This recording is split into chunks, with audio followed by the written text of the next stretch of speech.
Hi guys, welcome back to my channel Yamni vlogs. ఈరోజు video వచ్చేసి మేము ఫ్యామిలీ మొత్తం వాడపల్లి అయితే వెళ్ళామండి. శ్రీ వెంకటేశ్వర స్వామి టెంపుల్కి అయితే వెళ్ళాం. నాతో పాటు మీకు కూడా వెంకటేశ్వర స్వామి ఆశీస్సులు ఉండాలని చెప్పి మనస్ఫూర్తిగా కోరుకుంటున్నాను. కోనసీమ తిరుపతిగా ప్రసిద్ధి చెందిన వాడపల్లి శ్రీ వెంకటేశ్వర స్వామి ఆలయం. ఇది తూర్పుగోదావరి జిల్లాలోని ఈ దేవాలయం అయితే ఉంది.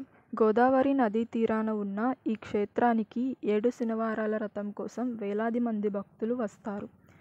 పురాణాల ప్రకారంగా కలియుగంలో ధర్మాన్ని నిలబెట్టడానికి, ప్రజలను రక్షించడానికి తను గోదావరి నదిలో ఎర్రచందనపు పెట్టెలో అవతరిస్తానని శ్రీ మహావిష్ణువు నారద మహర్షికి మాట ఇచ్చారు. కాలక్రమంలో ఆ పెట్టెను వాడపల్లి గ్రామస్తులు కనుగొన్నారు.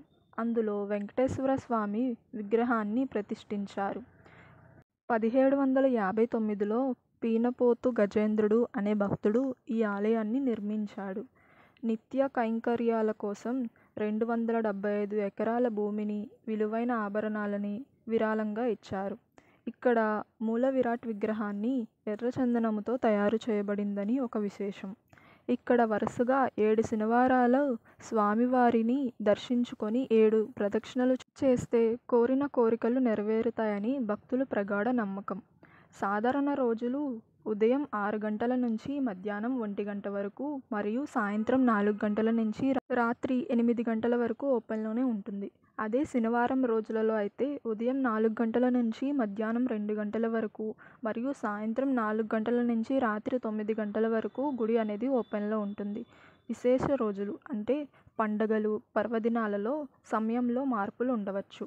ఈ టెంపుల్ ఏలూరు నుండి వాడపల్లికి రోడ్డు మార్గంలో అయితే సుమారు 107 నుండి 135 కిలోమీటర్ల వరకు దూరం అనేది ఉంటుంది. వాహనం బట్టి సుమారుగా 2 గంటల నుంచి 3 గంటల వరకు సమయం పట్టవచ్చు. బస్సు ద్వారా ప్రయాణం చేసేవారైతే ఏలూరు నుండి రావులపాలెం వరకు బస్సులో ప్రయాణించి అక్కడ నుండి వాడపల్లికి ఆటోలో వెళ్ళవచ్చు. రావులపాలెం నుండి వాడపల్లికి సుమారు 10 కిలోమీటర్ల దూరం ఉంటుంది. ట్రైన్ ద్వారా వెళ్ళేవారైతే ఏలూరు నుంచి రాజమండ్రికి రైల్లో వెళ్ళి అక్కడ నుండి బస్సులో వాడపల్లికి చేరుకోవచ్చు. రాజమండ్రి నుండి వాడపల్లికి సుమారు 25 కిలోమీటర్ల దూరం ఉంటుంది. ప్రతి శనివారం ఆలయంలో అన్నదానం నిర్వహిస్తారు. 7 వారాల రథం, అన్నదానం వంటి సాంప్రదాయాల కారణంగా ఈ ఆలయం కోనసీమ తిరుపతిగా ప్రసిద్ధి చెందినది. వాడపల్లి ఆలయంలో 7 శనివారాల ప్రదక్షిణల రథం అనేది భక్తులు తమ కోరికలను నెరవేరాలని చేసే ఒక ముఖ్యమైన ఆచారం. ఈ రథం ఎలా చేయాలంటే మొదటి శనివారం ఆలయానికి వెళ్ళేటప్పుడు మీకు కోరికను ఏమైతే ఉందో అది మనసులో కోరుకొని గజస్తంభం దగ్గర స్వామివారికి విన్నపించుకోవాలి. ఆ తర్వాత ఆలయం చుట్టూ 7 ప్రదక్షిణలు చేయాలి.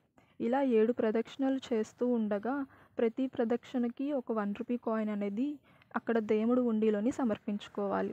ఇలా 7 ప్రదక్షిణలకి 7 రూపాయలు అనేది దేవుడు హుండీలో సమర్పించుకొని ప్రదక్షిణలు చేస్తూ ఉన్నప్పుడు గోవిందనామాలు జపిస్తూ ఉంటే మంచిది. మొదటి వారం మాదిరిగానే తర్వాత 6 శనివారాలు కూడా ఆలయానికి వెళ్ళి ప్రదక్షిణలు చేయాలి. 7 శనివారాల ప్రదక్షిణలు పూర్తి చేసిన తరువాత భక్తులు తమ కోరికను నెరవేర్చినందుకు కృతజ్ఞతగా స్వామివారికి మొక్కులను చెల్లించుకోవాలి.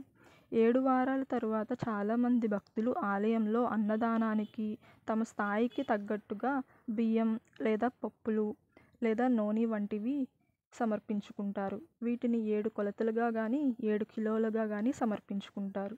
7 శనివారాలు కంప్లీట్ అయిన తర్వాత నెక్స్ట్ వారం ఏదైతే ఉందో ఏదైనా ఒక వారాన్ని తీసుకోవాలి. అంటే శనివారం కాకుండా నార్మల్ డేస్లో అష్టోత్తరాన్ని కానీ లేదంటే స్వామివారి కళ్యాణం వంటి సేవలను కూడా చేయిస్తారు.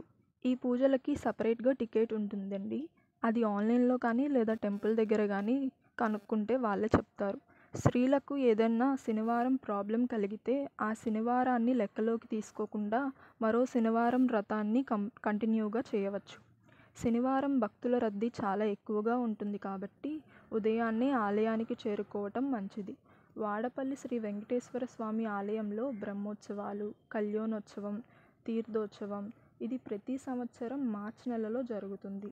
మరియు పవిత్రోత్సవం ముఖ్యంగా శ్రావణ మాసాలలో ఏకాదశి రోజున, ద్వాదశి రోజున నిర్వహిస్తారు.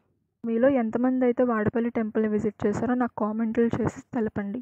ఒకవేళ ఈ వీడియో కనుక మీకు నచ్చినట్లయితే లైక్ చేయండి, షేర్ చేయండి, సబ్స్క్రైబ్ చేసుకోండి. పక్కన ఉన్న బెల్ ఐకాన్ మాత్రం మర్చిపోకండి. Thanks for watching.